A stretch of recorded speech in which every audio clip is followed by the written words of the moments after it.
Media మిత్రులకు నమస్కారం.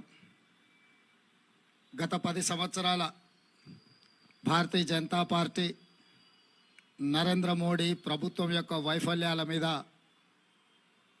Congress party Telangana విడుదల చేస్తున్న ఛార్జ్షీట్ కార్యక్రమంలో ఉప ముఖ్యమంత్రి బట్టి విక్రమార్క గారు, ఏఐసిసి ప్రధాన కార్యదర్శి దీపాదాస్ మున్షి గారు, మిత్రులు కోమటిరెడ్డి వెంకటరెడ్డి గారు, కొండా సురేఖ గారు, మహేష్ గౌడ్ గారు, జగ్గారెడ్డి గారు, రాజ్యసభ సభ్యులు అనిల్ కుమార్ యాదవ్, మిగతా మిత్ర బృందం అంతా ఈరోజు ఈ కార్యక్రమంలో పాల్గొన్నారు. ప్రధానంగా ఒక 2-3 విషయాలు నేను ప్రస్తావించదలుచుకున్న తెలంగాణ ప్రజల ముందు. 10 సంవత్సరాలలో ఎన్డీఏ ప్రభుత్వం యొక్క వైఫల్యము, 2024 ఎన్నికల తర్వాత భారతీయ జనతా పార్టీ పన్నుతున్న కుట్రల్ని ప్రజలకు వివరించాల్సిన బాధ్యత ప్రధాన ప్రతిపక్ష పార్టీ అయిన కాంగ్రెస్ మీద ఉన్నది. 2014, 2019 ఎన్నికలలో నరేంద్ర మోడీ గారు స్పష్టమైన హామీ ఇచ్చిండ్రు. ప్రతి సంవత్సరం 2 కోట్ల ఉద్యోగాలు నిరుద్యోగ యువకులకు ఇవ్వడం జరుగుతుందని. 10 సంవత్సరాలలో 20 కోట్ల ఉద్యోగాలు ఇవ్వాల్సిన నరేంద్ర మోడీ గారు 2022 సంవత్సరంలో లోక్సభలో నేను అడిగిన ప్రశ్నకు సమాధానంగా 7,21,681 ఉద్యోగాలు ఇచ్చినామని వారు సమాధానం చెప్పిండ్రు. అంటే 2 ఎన్నికలలో నరేంద్ర మోడీ గారు ప్రధానమంత్రిగా అవకాశం వస్తే 20 కోట్ల ఉద్యోగాలు ఇస్తా అని చివరికి ఇచ్చిన ఉద్యోగాలు 7 లక్షల చిల్లర. అదేవిధంగా రైతులకు సంబంధించి స్వామినాథన్ కమిషన్ అమలు చేయడమే కాకుండా రైతుల ఆదాయాన్ని 2 చేస్తామని చెప్పి నరేంద్ర మోడీ గారు మాట ఇవ్వడం జరిగింది. కానీ చివరికి అదానీ, అంబానీ, అమెజాన్ ఒత్తిడిలకు, కార్పొరేట్ కంపెనీలకు లొంగిపోయిన ఎన్డీఏ ప్రభుత్వం రైతు వ్యతిరేక 3 నల్ల చట్టాలను తీసుకొచ్చి శాశ్వతంగా రైతులను తమ భూముల్లోనే కార్పొరేట్ కంపెనీలకు బానిసలుగా కట్టబెట్టాలనే ప్రయత్నం చేస్తే లక్షలాది మంది రైతులు ఢిల్లీ సరిహద్దుల్లో 16 నెలలు వీరోచితంగా పోరాటం చేసి ప్రభుత్వం మెడలు వంచి ఆ చట్టాలు వెనక్కి తీసుకోవడమే కాదు, యావత్ రైతాంగానికి నరేంద్ర మోడీ గారు పార్లమెంట్ సాక్షిగా క్షమాపణ చెప్పాల్సిన పరిస్థితులు వచ్చినాయి. అదేవిధంగా నరేంద్ర మోడీ గారు స్విస్ బ్యాంకులో లక్షలాది కోట్ల రూపాయల నల్లధనం ఉంది.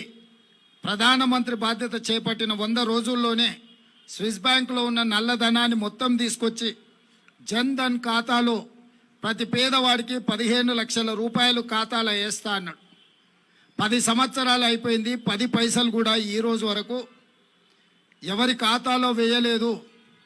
జన్ ధన్ ఖాతాలు దాదాపుగా 40 కోట్లు తెరిచినామని గొప్పగా చెప్పుకునే ఎన్డీఏ ప్రభుత్వం, నరేంద్ర మోడీ గారు చిల్లి గవ్వ కూడా ఏ పేదవాడి ఖాతాలో వేయకుండా ఈరోజు దేశాన్ని మోసం చేసిండ్రు. ఆనాడు 410 రూపాయలు ఉన్న సిలిండర్ ఈనాడు 1,200 రూపాయలకు ధర పెంచి ఈరోజు ప్రజల్ని, మధ్యతరగతి, దిగువ తరగతి పౌరులను దోసుకుంటున్నారు. ఆనాడు 55 రూపాయలు డీజిల్, 55 రూపాయలు పెట్రోల్ ఉన్నది, ఈరోజు 110 రూపాయలకు పెరిగింది. ఆ రోజు 50 రూపాయలు ఉన్న డీజిల్ ఈరోజు దాదాపుగా 100 రూపాయలకు పెరిగింది. ఆ రోజు 80 రూపాయలు ఉన్న మంచి నూనె ఈరోజు 180 రూపాయలు అయ్యింది. కందిపప్పు కూడా 180 రూపాయలు అయ్యింది. సామాన్యుడు బ్రతకలేని విధంగా నిత్యావసర వస్తువుల ధరలను విపరీతంగా పెంచిండ్రు. జిఎస్టీ పేరు మీద దోపిడీ చేయడమే కాకుండా చేనేత పరిశ్రమ నుంచి కుటీర పరిశ్రమల వరకు జిఎస్టీ పన్నులు విధించి దోపిడీకి పాల్పడుతుంది కేంద్ర ప్రభుత్వము. భక్తులము అని చెప్పుకునే భారతీయ జనతా పార్టీ చివరకు అగరబత్తీలను కూడా వదలేదు జిఎస్టీల నుంచి. వాళ్ళు నమ్మే దేవుడికి కనీసము అగరబత్తీలు పెట్టడాన్ని కూడా జిఎస్టీ నుంచి మినహాయింపు ఇవ్వలేదు. శ్రీశ్రీ గారు చెప్పినట్టు అగ్గిపెట్టే సబ్బు పిల్ల ఏది కూడా కవితకు అనర్హం కాదు, కుక్క పిల్ల కవితకు అనర్హం కాదని శ్రీశ్రీ గారు చెప్పినట్టు ఈరోజు నరేంద్ర మోడీ గారి ప్రభుత్వంలో అగ్గిపెట్టే సబ్బు బిళ్ళ అగర్బత్తి కూడా జిఎస్టీ బారి నుంచి తప్పించుకోలేదు. చివరికి చిన్నపిల్లలు చదువుకునే రాసుకునే పెన్సిల్ రబ్బర్ మీద కూడా జిఎస్టీ పన్ను విధించి పేదలు చదువుకోని పరిస్థితులు ఈరోజు నరేంద్ర మోడీ గారి పరిపాలనలో కల్పించిండ్రు. ఇట్లా చెప్పుకుంటూ వెళ్తే ఈ ప్రభుత్వం యొక్క దోపిడీని ఎన్ని రోజులైనా చెప్పొచ్చు.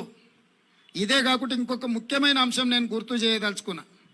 1947 15 ఆగస్టు నుంచి 2014 వరకు దాదాపుగా 67 సంవత్సరాలు 14 మంది ప్రధానమంత్రులు చేసిన అప్పు 55 లక్షల కోట్లు.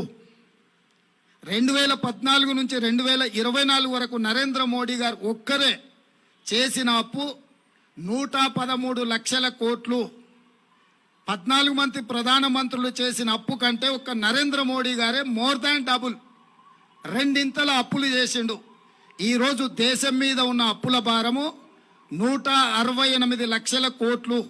168 లక్షల కోట్లల్లా 55 లక్షల కోట్లు 14 మంది ప్రధానమంత్రులు అప్పు చేస్తే 67 సంవత్సరాలు నరేంద్ర మోడీ గారు డబుల్ ఇంజన్ సర్కార్ ఎంత వేగంగా పరిగెత్తుతుందంటే 10 సంవత్సరాలల్లా 113 లక్షల కోట్ల రూపాయల అప్పు తీసుకొచ్చి ఈరోజు అప్పుల ఊబిలో ఈ నయా భారతాన్ని మొత్తము తాకట్టు పెట్టినరు. ఇట్లా ప్రతి రంగంలో పోర్టులు కావచ్చు, ఎయిర్పోర్టులు కావచ్చు, జాతీయ రహదారులు కావచ్చు, లేకపోతే పబ్లిక్ సెక్టర్ యూనిట్స్ నవరత్నాలు కావచ్చు, 60 లక్షల కోట్ల రూపాయల ఆస్తులు ఆనాడు కాంగ్రెస్ పార్టీ సృష్టిస్తే వీటన్నిటిని కూడా కార్పొరేట్ కంపెనీలకు 6 లక్షల కోట్లకు తెగనమ్మేసిండు. అది ఎల్ఐసి నుంచి మొదలు పెడితే ప్రతి సంస్థను 60 సంవత్సరాలు కష్టపడి కాంగ్రెస్ కూడబెట్టిన ఆస్తులను మొత్తాన్ని నరేంద్ర మోడీ గారు 10 సంవత్సరాలల్లా మొత్తానికి మొత్తం కార్పొరేట్ కంపెనీలకు అమ్మేసి డబుల్ ఇంజన్ అంటే అదానీ ప్రధాని డబుల్ ఇంజన్ లాగా ఈ దేశాన్ని పట్టి పీడించి ఈరోజు ఈ దేశాన్ని దోసుకున్నారు. ఇవన్నీ చార్జెస్ ఈరోజు భారతీయ జనతా పార్టీ మీద, నరేంద్ర మోడీ గారి మీద సూటిగా కాంగ్రెస్ పార్టీ ఆరోపణ చేస్తుంది. ఇక రిజర్వేషన్ల విషయానికి వస్తే రాజ్యాంగంలోనే పొందుపరిచి కాంగ్రెస్ పార్టీ డాక్టర్ బాబాసాహెబ్ అంబేద్కర్ గారు ఆలోచన చేసి విద్యా ఉద్యోగ అవకాశాలతో పాటు రాజకీయ రిజర్వేషన్లు ఎస్సీ ఎస్టీలకు రాజ్యాంగబద్ధంగా హక్కు కింద కల్పించింది. ఆ తర్వాత మండల్ కమిషన్ ద్వారా ఓబీసీలకు కూడా రిజర్వేషన్లు ఇవ్వాలి, 52% జనాభా ఉన్నారు, ఓబీసీలకు రిజర్వేషన్లు ఇవ్వాలని మండల్ కమిషన్ రికమెండేషన్ను ఆనాడు పరిగణలోకి తీసుకుంటే సుప్రీంకోర్టు చివరికి అన్ని రిజర్వేషన్లు కలిపి వర్టికల్గా 50% దాటకుండా ఓబీసీలకు కూడా రిజర్వేషన్లు ఇవ్వండి అని చెప్పి ఆనాడు 27% వరకు ఓబీసీలకు రిజర్వేషన్లు ఇవ్వచ్చని 9 మంది జడ్జిలు కలిసి సుప్రీంకోర్టు తీర్పిచ్చింది. ఇవాళ ఎస్సీ ఎస్టీ రిజర్వేషన్లకు రాజ్యాంగబద్ధంగా రక్షణ ఉంది. ఓబీసీ రిజర్వేషన్లు కూడా 27% ఇవ్వడానికి కోర్టు అనుమతి ఉంది. ఇక్కడే భారతీయ జనతా పార్టీ కుట్ర చేస్తుంది. ఎస్సీ ఎస్టీలు ఓబీసీలు ఈ దేశంలో ఉన్న వాళ్ళు అప్రమత్తంగా ఉండాలి. ఆర్ఎస్ఎస్ యొక్క భావజాలము, బీజేపీ యొక్క విధానము ఈ దేశంలో ఉన్న రిజర్వేషన్లను రద్దు చేయడమే. భారతీయ జనతా పార్టీ ఆర్ఎస్ఎస్ యొక్క ఎజెండాను గతంలో అమలు చేసింది.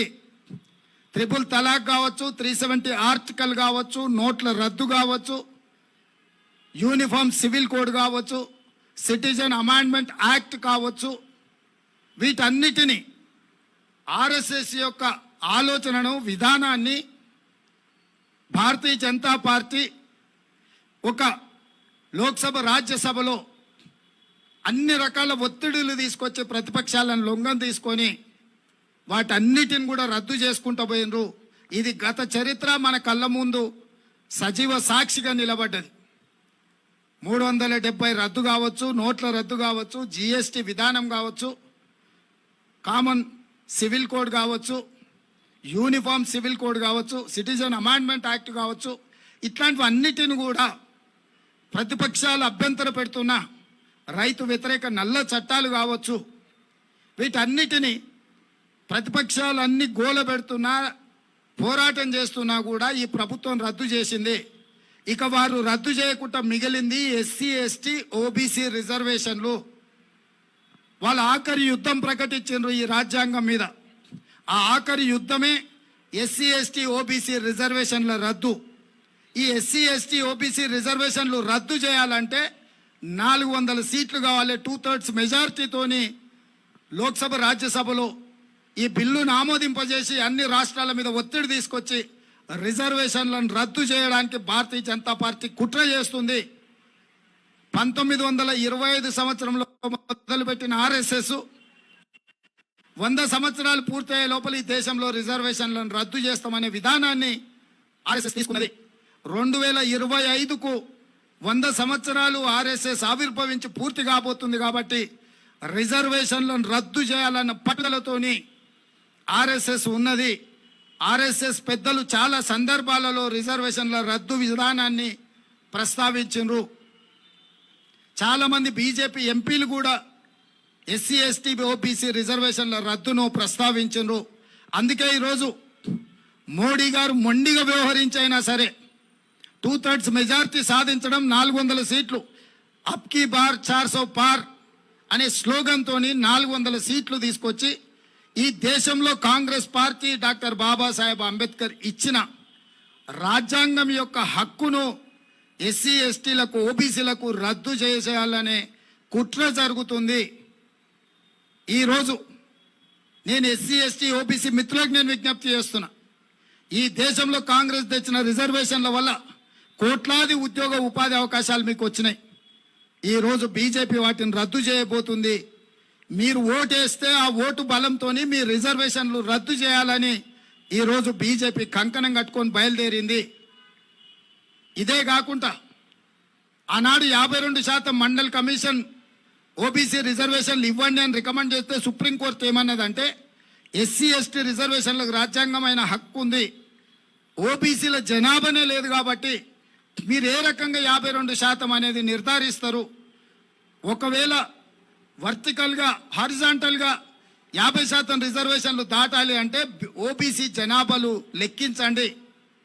జనాభా యొక్క లెక్కల్ని పూర్తిగా అధికారికంగా ప్రకటించిన తర్వాత 50% రిజర్వేషన్లను దాటి కూడా మీరు ఇవ్వచ్చు అని సుప్రీంకోర్టు చెప్పింది. అందుకే రాహుల్ గాంధీ గారు స్పష్టంగా ఈ దేశాన్ని ఎక్స్రే తీస్తాము, ఈ ఎక్స్రేలో ఓబీసీలో ఉన్న కులాలు ఉపకులాలను అన్నిటినీ లెక్కించి వాళ్ళ జనాభాను మొత్తం లెక్కబెట్టి జనాభా దామాష ప్రకారం రిజర్వేషన్లు మేము పెంచుతామని కాంగ్రెస్ పార్టీ విస్పష్టమైన విధానం తీసుకొని రాహుల్ గాంధీ గారు స్పష్టంగా ప్రకటించారు.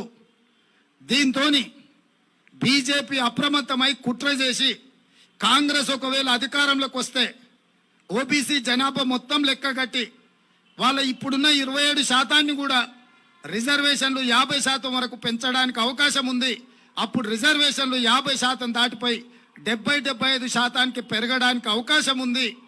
కాబట్టి దీన్ని మొదట్లోనే అడ్డుకోవాలని, ఈ రిజర్వేషన్లను రద్దు చేయాలని ఈరోజు కుట్ర జరుగుతుంది.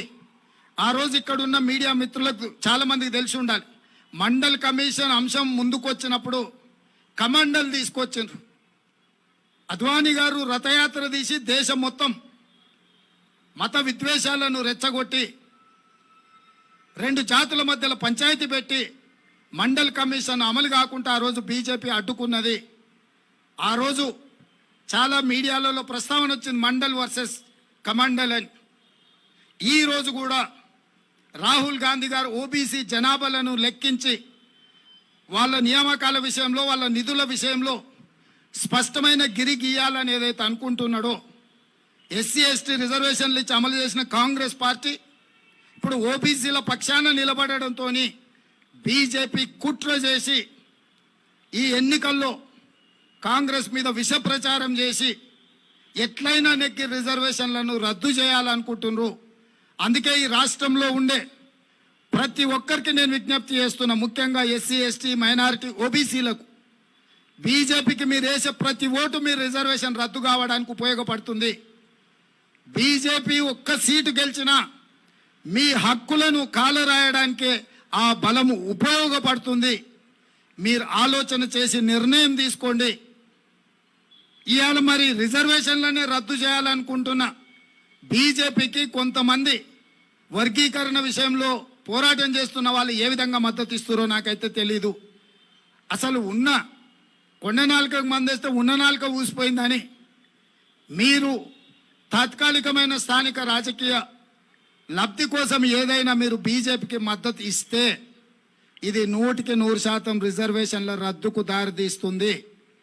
మేము ఎస్సీ ఎస్టీ రిజర్వేషన్లను కొనసాగించడమే కాకుండా ఓబీసీ రిజర్వేషన్లు ఇవ్వడమే కాకుండా 50% పైబడి ఈ వర్గాలకు రిజర్వేషన్లు ఇవ్వాలనేది కాంగ్రెస్ పార్టీ విస్పష్టమైన విధానము. ఈ విధానాన్ని సమర్థించాలనుకుంటే, ఈ విధానాన్ని అమలు చేయాలనుకుంటే కాంగ్రెస్ పార్టీకి అండగా నిలబడండి. రిజర్వేషన్లు వద్దు, రిజర్వేషన్లు రద్దు అనుకుంటే మీరు బీజేపీకి ఎన్డీఏకు ఓటేయండి. నరేంద్ర మోడీ గారు ఏ వ్యవస్థల్ని లెక్క పెట్టేటోడు కాదు. మీరు చూసిండ్రు 370 ఆర్టికల్ రద్దు చేసినప్పుడు, లేకపోతే యూనిఫామ్ సివిల్ కోడ్ విషయంలో కానీ, కామన్ సిటిజన్ అమెండ్మెంట్ యాక్ట్ విషయంలో కానీ, జిఎస్టీ విషయంలో కానీ, నోట్ల రద్దు విషయంలో కానీ వాళ్ళు చెయ్యాలనుకుంటే ఎంత దురాగతానికైనా పాల్పడతారు భారతీయ జనతా పార్టీ నాయకులు. కాబట్టి తెలంగాణ ప్రజలంతా అప్రమత్తంగా ఉండాలి. ఈ ఎన్నికలు రెఫరెండం రిజర్వేషన్లు ఉండాలన్నా, రిజర్వేషన్లు రద్దు కావాలన్నా అనే రెఫరెండంగా ఈ దేశంలో ఎన్నికలు జరుగుతున్నాయి. కాంగ్రెస్ పార్టీ రిజర్వేషన్లు ఉండాలి అనుకుంటుంది. ఎస్సీ ఎస్టీ ఓబీసీ మైనారిటీలకు అండగా నిలబడాలి అని కాంగ్రెస్ అనుకుంటుంది. వీటిని రద్దు చేయడం ద్వారా వాళ్ళ హక్కులను కాలరాయాలని బీజేపీ అనుకుంటుంది. మీరు ఏ పక్కన నిలబడతారో మీ ఇష్టం. గత 10 సంవత్సరాల ప్రభుత్వ వైఫల్యాలు ఒక పక్కన, భవిష్యత్తులో అమలు చేయబోయే కుట్ర ఇంకొక పక్కన. ఈ నేపథ్యంలో ఎన్నికలు జరుగుతున్నాయి. అందుకే మేము స్పష్టంగా తెలంగాణ రాష్ట్రంలో 14 సీట్లు గెలిపించండి,